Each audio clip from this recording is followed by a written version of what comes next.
एक बात आपसे बता दूं मेरी माँ, यदि बालक बिगड़ रहा है तो इसमें पुरुषों का हाथ कम है, माताओं का हाथ ज्यादा है। विचार करिएगा कभी इस बात पे। यदि आपका बेटा बिगड़ रहा है, यदि उसके अंदर दुर्गुण है, तो इसका श्रेय जाता है माँ के ऊपर। पिता बेचारा कैसे कुछ संभालेगा?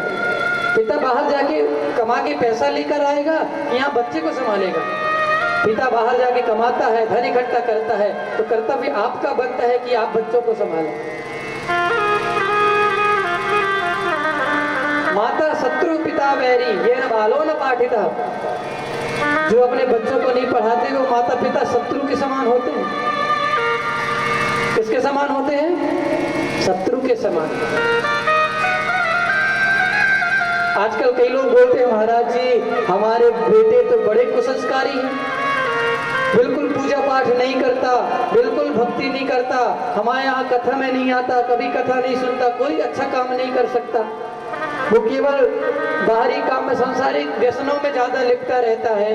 तो इसमें गलती किसकी है? जो बेटा भक्ति नहीं करता, पूजा पाठ नहीं करता, उसमें गलती किसकी है? बताइए गलती किसकी है? स्वयं विचार करिए।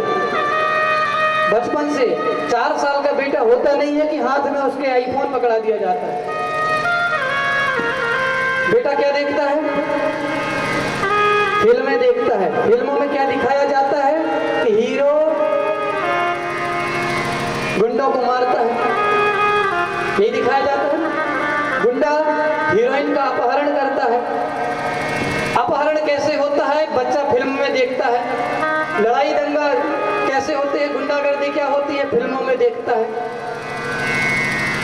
प्रेम कैसे होता है, अफेयर, ये सब जो आजकल चल रहे हैं, ये सब क्या कैसे होता है, सब फिल्मों में देखता है। अरे जब 4 साल का बच्चा बचपन से मोबाइलों में, टीवी में ये सब देखेगा तो बड़े होके क्या हरिश्चंद्र बनेगा? बचपन से आप उसको मोबाइल दोगे, ऐसी फिल्में दिखाओगे, तो बड़े होकर क्या उसको हरिश्चंद्र बनते देखना चाहोगे? ऐसा होगा कि हरिश्चंद्र बन जाए, सत्यवादी बन जाए? बचपन से जो टीवी में देखेगा बालक वही तो सीखेगा। अरे जिन बच्चों के हाथ में बचपन में हनुमान चालीसा होनी चाहिए, जिन बच्चों के मन में रामायण गूंजती रहनी चाहिए, हनुमान चालीसा गूंजती रहनी चाहिए, कथा श्रवण होनी चाहिए, उन बच्चों के हाथ में मोबाइल रहेगा तो बच्चे संस्कारी कैसे बन सकते हैं? ध्रुव जी मोबाइल चलाते थे क्या? उस समय तो मोबाइल होता ही नहीं था। 5 वर्ष की आयु में ध्रुव जी ने भगवान को प्राप्त कर लिया भक्ति करके। ये मत सोचो कि बेटा बड़ा होगा तो उससे भक्ति करवाएंगे। ये मत सोचो कि हम बुढ़ापे में तीर्थ दर्शन करने जाएंगे, भ्रमण करने जाएंगे। मैया दर्शन करने के लिए बुढ़ापे की इंतजार मत करो। क्या भरोसा बुढ़ापे तक रहो या ना रहो। एक माँ थी, छोटा सा बेटा था, लगभग 8 वर्ष का। ध्यान से सुनिए मेरी माँ, 8 वर्ष का बेटा था। पहली क्लास में उसकी माँ ने उसका गांव के सरकारी स्कूल में एडमिशन करवा दिया। उसके पति नहीं थे। जो माँ है जिसका बेटा स्कूल जा रहा है, उसका पति नहीं था। पति का स्वर्गवास हो चुका था, पति स्वर्गवास चले गए। तो माँ अकेले काम करती और अपने बेटे को पढ़ाती। ध्यान से सुनिए, बेटा स्कूल गया, स्कूल में पढ़ाई कर रहा है। ऐसा नियम है कि बीच में लंच की छुट्टी होती है, स्कूलों में होती है ना। तो टीचर ने क्या किया, जो मास्टर साहब है, एक कोट पहनकर आते हैं, लेकिन लंच के टाइम पे कोट को वही खूंटी में टांग देते हैं स्कूल की और बाहर चले जाते हैं घूमने। बच्चे लंच करते हैं बाहर। तो एक दिन क्या किया कि टीचर ने, जो मास्टर साहब है, खूंटी में अपना कोट टांग दिया और स्वयं चले गए बाहर। सारे बच्चे बाहर लंच में चले गए, जी अकेला बैठा रहा। ये बैठा रहा। इसने देखा कि कोट सामने है, कोट के पास गया, कोट में हाथ डाला और जैसे ही कोट में हाथ डाला तो 10 की नोट निकली। चुपचाप अपने जेब में रख लेता है। शाम को घर पहुंचा, माँ से कहता, माँ मुझे रास्ते में 10 की नोट पड़ी मिली। माँ ने कहा, बेटा अच्छा नोट पड़ी मिली, ला मुझे दे दे, तू खर्च कर देगा। 9 रुपए माँ ने रख लिया, 1 रुपए बेटा को, तो बेटा खा पी ले जो खाना है। बेटा ने सोचा, वाह फायदा हो गया, 1 रुपए मिल गया, डांट भी नहीं पड़ी, अच्छा हुआ। कुछ दिन बाद फिर मास्टर साहब ने कोट बाहर टांग दिया, बाहर चले गए। उसने हाथ डाला कोट में, फिर 100 की नोट निकली। 100 की नोट जैसे ही देखा,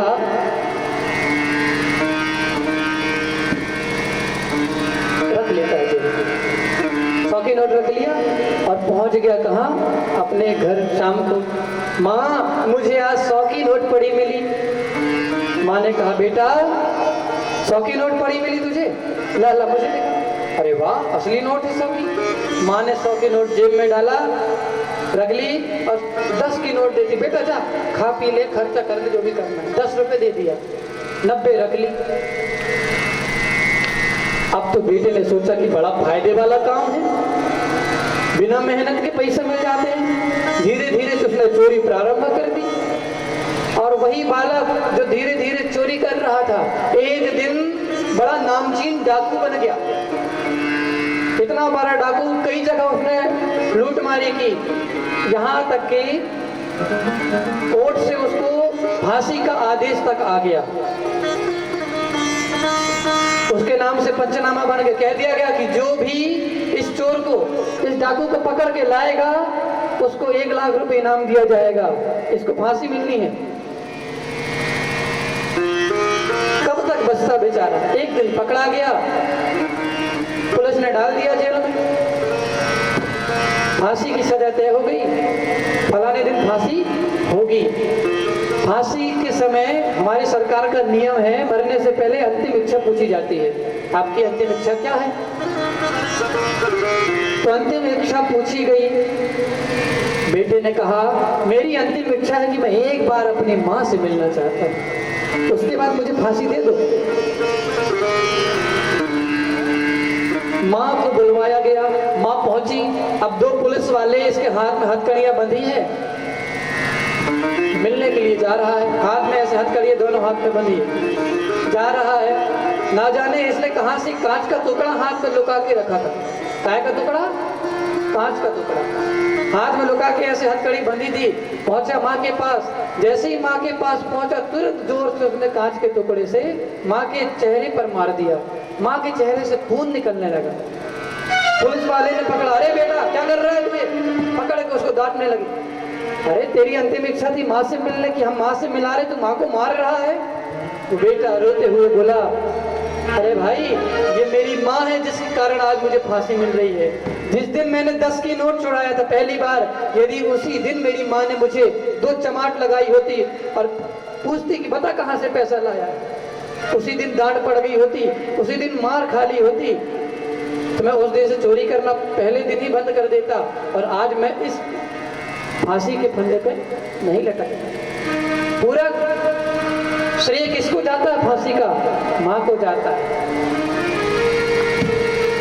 आजकल क्या होता है, बच्चे थोड़ी सी कहीं गलतियां कर देते हैं, गलतियां करते हैं, बच्चा है, छोटा है, कोई बात नहीं, छोटा है, गलतियां हो जाती। अगर आप बच्चे को सजा नहीं दोगे तो बच्चे सोचेंगे कि अरे वाह हमने गलतियां की, नहीं डांट पड़ी, फिर गलती करेंगे। 4-5 बार में 1 आध बार डांट पड़ेगी तो सोचेंगे चलो ठीक है, 5 बार में 1 बार डांट, कोई दिक्कत नहीं, धीरे धीरे आदत बनेगी। मैया शास्त्र कहते हैं, लालने पालने दुख। आपका जो लल्ला है ना, 5 बरस की आयु तक, ध्यान दीजिएगा, 5 बरस की आयु तक आपका बेटा जो कामना कर रहा है, माँ मुझे ये खिलौना चाहिए, माँ मुझे ये वस्तु चाहिए, लाकर दो, इच्छा पूरी करो। लेकिन 5 बरस के बाद, 16 बरस के पहले, इस उम्र में बच्चे को डांट के रखो, क्योंकि यही उम्र बच्चे की बिगड़ने की है। 5 बरस के बाद और 16 बरस के पहले बच्चे गलतियां करा तो डांटो, हो सके तो सजा भी दो, मौका पड़े तो मार भी लो, लेकिन बच्चों को अपने से आगे मत बढ़ने दो। और 16 बरस के बाद फिर बच्चों से मित्रवत व्यवहार करो। जब बाप की चप्पल बेटे के पैर में आ जाती है ना, तो फिर बेटे को मारना नहीं चाहिए मेरी माँ। तब बेटे से मित्रवत व्यवहार करो, अपनापन रखो। ऐसा यदि आप नियमित चलता रहा ना तो बच्चे बिगड़ेंगे नहीं। और यदि आपने बच्चों को बचपन से मोबाइल की आदत लगा दिया तो यह निश्चित है कि बेटा भक्ति धर्म में नहीं जुड़ पाएगा। और आज हमारा सनातन क्यों पीछे है? क्योंकि हमारी युवा पीढ़ी हमारे धर्म को नहीं मान पा रही है। हमारे धर्म के मार्ग में हमारी युवा पीढ़ी नहीं चल पा रही है। अभी तक जो वृद्ध लोग थे, पुराने लोग थे, चल रहे थे। अब तो युवा पीढ़ियों को जब से मोबाइल का और टीवी का जमाना आया है, फिल्मों का जमाना आया है, युवा पीढ़ी हिंदू धर्म पीछे होते जा रहा है। क्योंकि ये सबसे पुरातन धर्म है।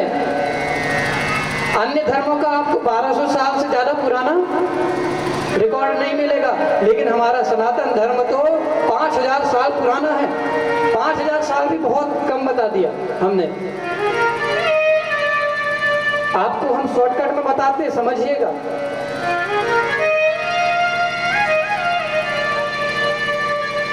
तीस दिन का एक महीना होता है, 12 महीने का एक वर्ष होता है ना। एक वर्ष 12 महीने का होता है।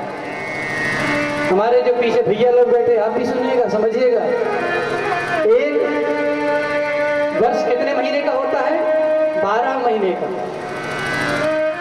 कलयुग की आयु कितने वर्ष की है? ये जो कलयुग चल रहा है, कलयुग की आयु है 4,32,000 वर्ष, जिसमें से अभी 5,000 वर्ष कलयुग के बीते हैं। 4,32,000 कलयुग की आयु है, उससे डबल 8,64,000 द्वापर युग की आयु है, उससे डबल त्रेता युग की आयु है, और उससे डबल है सतयुग की आयु। अब सोच लो कितनी आयु होगी इन चारों युगों की? लाखों वर्ष है। और जब ये चारों युग एक बार एक एक करके चारों युग निकल जाते हैं ना, तब एक चतुर्युगी कहलाता है। क्या कहलाता है? एक चतुर्युगी। और जब 72 चतुर्युगी बीत जाते हैं तब एक मनवंतर बीतता है। और जब 72 मनवंतर बीत जाते हैं तब ब्रह्मा जी का एक दिन होता है। भागवत में लिखा है, भागवत की बात बता रहे हैं। 72 मनवंतर बीत जाते हैं तब जाके ब्रह्मा जी का एक दिन। और जब ब्रह्मा जी के 100 वर्ष होते हैं तब विष्णु जी का एक दिन होता है। और जब विष्णु जी का 100 वर्ष होता है तब भगवान शंकर का मात्र कुछ क्षण बीतता है। अब सोचो इतना लंबा समय होता है। ये 5,000 वर्ष की जो हम बता रहे हैं, ये तो केवल कलयुग की बात हो रही है। कलयुग के 5,000 वर्ष। तो इतना पुरातन हमारा हिंदू धर्म है, हमारा सनातन धर्म है। अन्य धर्मों का 1200-1300 साल से पुराना कोई मिलेगा ही नहीं इतिहास आपको। उसके बाद अभी ये जो शताब्दी चल रही है, सब में आपको अंग्रेजों का और बहुत से सुनने को मिलेगा अन्य धर्मों का। ताकि हमारा सनातन धर्म तो पुराना है भैया। लेकिन आजकल के लोग, आजकल की हमारी युवा पीढ़ी सनातन धर्म को मानने की जगह या तो कुछ लोग अन्य धर्मों में जा रहे हैं, या तो अपने सनातन को मान ही नहीं रहे हैं, पीछे हट रहे हैं। और ऐसा हमें करने से रोकना है मेरी माँ। जब तक हमारे बच्चे सनातन संस्कृति को नहीं जानेंगे, हमारे धर्म को नहीं जानेंगे, तब तक हमारा कल्याण नहीं होगा। अरे हमारे पूर्वजों ने हमें तिलक दिया, शिखा दी, माला दी, रामायण दी, गीता दी। तब अन्य लोगों को टोपी पहनने में दिक्कत नहीं, तो हम लोगों को तिलक लगाने में काहे की दिक्कत? माला पहनने में काहे की दिक्कत? ये हमारी शोभा है। विचार करो। अन्य धर्मों में हमने ऐसा सुना है, बच्चे बचपन से, हमारे जो मुसलमान भाई आदि होते हैं, बच्चों को बचपन से ही नमाज पढ़ाया जाता है, बच्चों को बचपन से ही शिक्षा दी जाती है। हमने सुना, एक जगह की बात है, रियल बात है, सत्य बात बता रहे हैं, ध्यान से सुनिएगा। हमने एक जगह सुना, एक बेटी थी, हिंदू बेटी थी, हिंदू लड़की थी, उसने मुस्लिम भाई से, मुस्लिम लड़के से विवाह कर लिया। तो हिंदू बेटी जिसने विवाह किया, उसके पिता से उसके मित्र ने पूछा, क्यों भाई तुम्हारी बेटी ने उस मुस्लिम लड़के से विवाह किया, तुम मना नहीं कर सकते थे, अपने धर्म में विवाह नहीं करवा सकते थे? पिता ने कहा, अरे मित्र, विवाह के पहले मेरी बेटी ने मेरे को सारी बात बताई कि मैं विवाह करने वाली हूँ मुस्लिम लड़के से, सारी बात बताई। लेकिन पूरी रात डिस्कस चली कि शादी होगी कि नहीं होगी, पूरा परिवार बैठा रहा। अंत में मेरी बेटी ने मुझे ऐसा जवाब दिया कि फिर मैं भी उसको शादी करने से मना नहीं कर पाया, मैं भी रोक नहीं पाया। उस बेटी ने क्या कहा अपने पिता से, जिसके कारण पिता ने मुस्लिम लड़के से विवाह करने को राजी हो गए, हाँ कह दिया। उस बेटी ने कहा, पिताजी उस लड़के के साथ मैं 1 साल से रिलेशन में हूँ। कितने साल से? 1 साल से। उस 1 साल में उसने मुझे नमाज कैसे पढ़ा जाता है, नमाज का नियम क्या है, कलमा कैसी पढ़ी जाती है, कलमा के नियम क्या है, उसके प्रवर क्या है, उसके कार्य क्या है, और भी जो उनकी उसमें होती सब कुछ उसने मुझे बता दिया। मुझे सब कुछ याद है, यहाँ तक कि मैं तो उसका वो नमाज पढ़ना भी जानने लगी हूँ। उसने मुझे 1 साल में इतना कुछ सिखा दिया। पिताजी 23 साल में आपने मुझे क्या सिखाया, आप बता दो। बेटी ने केवल एक प्रश्न किया, पिताजी 1 साल में उसने मुझे इतना कुछ सिखा दिया, आपने 23 सालों में क्या किया? पिता के पास कोई जवाब नहीं था। मेरी माँ, हमारे सनातन धर्म में इतने ग्रंथ हैं, आप जीवन भर भी पढ़ते रहो तो कम नहीं होंगे। इतने इतिहास हैं हमारे राजाओं के।